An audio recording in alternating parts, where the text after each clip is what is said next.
था। अरे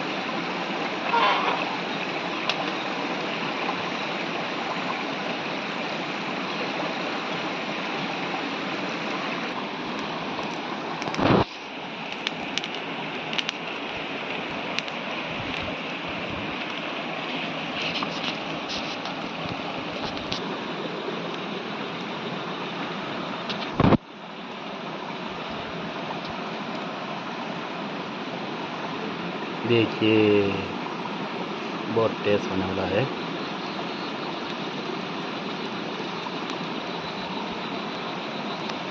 तो ये रहा नदी, आधेरा हो गया ना, और ये रहा पहाड़।